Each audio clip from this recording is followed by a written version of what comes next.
महाराष्ट्र अंधश्रद्धा निर्मूलन समितीच्या वतीने धार्मिक सणांना नेहमीच वेगळा उपक्रम करण्यासाठी पर्याय दिला जातो। गेली 2 वर्ष वाड्यामध्ये आम्ही हा उपक्रम करत आहोत। होळीची पोळी दान करा आणि गरजूंपर्यंत ती पोहोचवण्यासाठी अंधश्रद्धा निर्मूलन समितीचे कार्यकर्ते हा उपक्रम गेली 2 वर्ष करत आहेत।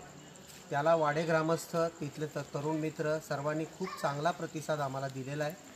त्याबद्दल अंधश्रद्धा निर्मूलन समितीच्या वतीने आम्ही त्यांचे मनपूर्वक आभारी आहोत।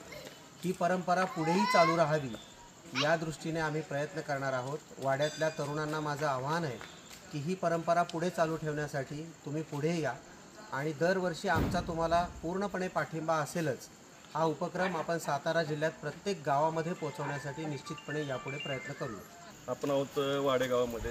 वाडेगावामध्ये आज अनिसच्या वतीने एक चांगला उपक्रम होळीच्या निमित्तानं 2 वर्षाला आयोजित केला जातोय की जो आपण नैवेद्य होळीमध्ये जो आपण पहिल्यांदा फेकून देत होतो किंवा तो वेस्टेज जात होतो, तर ते अनिसनं 2 वर्ष झालं इथे एक नवीन योजना सुरू केलेली आहे की तो जो आपण जो नैवेद्य होळीमध्ये अर्पण करतोय त्याऐवजी तो कलेक्ट करून गोरगरीब ज्यांना 2 वेळचं खाण्याचे प्रॉब्लेम आहेत अशा लोकांना तो पोचवला जातोय।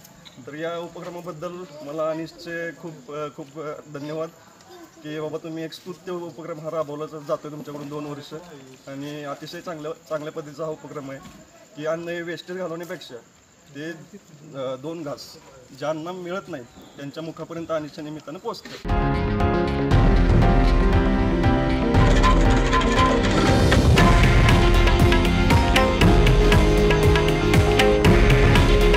हे आहे देशातील नंबर 1 न्यूज नेटवर्क आणि आपण पाहत आहात TV9 मराठी। काळजी तुमची, हित महाराष्ट्राचं।